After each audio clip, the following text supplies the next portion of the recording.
Xhamia duket me qenë ngrohtësi për zemrën tënde. Në xhami ti duket ta gjesh rahati nëse ke iman në zemrën tënde. Në xhami ti duket të qetësohesh pse nga se Allahu i madhëruar sikur thënë në Kur'anin Kerim, alladhina amanu wa tatma'innu qulubuhum bi dhikrillah. Ato cilët janë besimtarë të vërtetë, ato e qetësojnë zemrën e tyre duke e madhëruar Allahun dhul Jalal. E çka është xhamia? Xhamia është shtëpi nga shtëpitë e Zotit, që brenda xhamive përkujtohet Zoti i madhëruar, dhe përkujtimi i Zotit të madhëruar duhet ta qetësojë zemrën tonë nëse kemi iman, duhet ta freskojë zemrën tonë nëse vërtet kemi besim.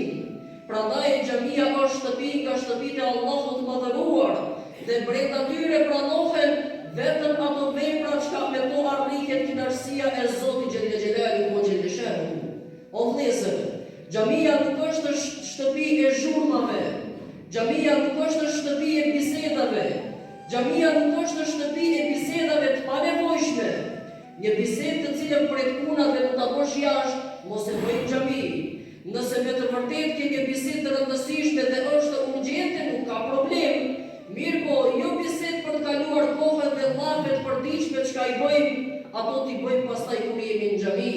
Shumë njerëz sot, subhanallahu alazim, sikur se na rëndojnë neve sevapët shumë, sikur se prej sevapeve nuk mund të ecim rahat dhe shkojmë zvarras, vinë para kohën në xhami apo qëndrojnë dhe prapa kohën në xhami. Mirë po, në vend se të bëjnë dhikr, kërkojnë falje të Zotit i madhëruar, i shikon ato që po futen në biseda krejt të panevojshme, po futen në biseda për të kaluar kohën që ndoshta Zot na ruaj dhe gjunahia.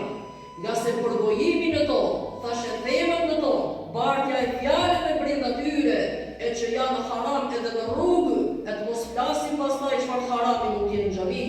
Prandaj një ditë prej ditësh, Omeri i Madh radhiyallahu ta'ala anhu, ai u fut në xhamin e pejgamberit sallallahu alaihi wasallam, dhe në këto momente ai ishte kalifi muslimanëve, ai ishte udhëheqësi i muslimanëve, u fut në xhami dhe i pa dy persona të cilët kishin shkuar në një qoshtë të xhamisë dhe po bisedonin diçka.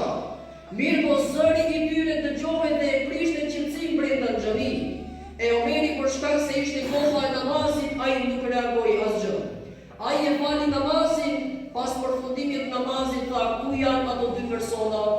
Tha, o halife, dolën jashtë. Tha, nxitoni dhe ndaloni ato. E thoni atyre që Omeri ju prit brenda. Tregojën atyre që kalifi muslimanëve është duke i thirrur. E dolën sahabët dhe ju thanë atyre dy personave, shkoni se po ju thirr kalifi. U kthyen ato te Omeri radhiyallahu ta'ala anhu. E ai u tha, a mos ndoshta keni ndonjë problem në mesin e juaj? Tani jo. A mos ndoshta keni ndonjë grindje në mesin e juaj? Tha jo. E tha, për çka grindeshit në xhami? Tha, nuk po grindeshim o kalif, ne thjesht po bisedonim. Mirë po, biseda juaj, tha, a e dini që e hupte qetësim brenda xhamisë? Tha, prej ku jeni ju? Tha, jemi nga Taifi. Taifi në vendbanim larg Medinës. Pra që e kuptoi Omeri që janë yabaxhi, janë të huaj, janë pra mysafir. E ju tha atyre, pasha Allahun e madhëruar, nëse do të ishin të banor të Medinës, do t'ju jepja ata një mësim që kur më në jetën e juaj nuk do e harroni. Nëse do ishin banor të Medinës, do t'ju jepja një mësim që kur më në jetën e juaj mos e harroni atë. Tha, o ju njerëz, a nuk keni frikë nga Allahu kur prezantoni shtëpinë e tij? O ju njerëz, a nuk keni respekt për Allahun kur futeni në shtëpinë e tij? Kur ka shpejt e harruat porosinë e Resulullahit alayhi salatu wassalam, i cili në njërin nga porositë e tij na ka thënë, largojeni shenjat e tregjeve nga brenda xhamive. Largojeni shenjat e tregjeve nga brenda xhamive. E cilat janë shenjat e tregjeve, ja Resulullah?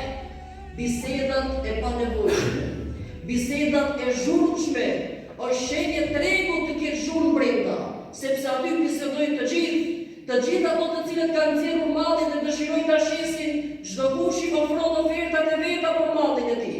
Dhe shumë njerëz aty mund të jenë në testa të caktuara ku dëshirojnë të blejnë. Dhe aty nuk ka prit të flas ky njeri që pastaj të flasun. Jo, çdo kush i flet ato çka mendon. Mirë po kjo nuk duhet me qenë shenjë e xhamisë.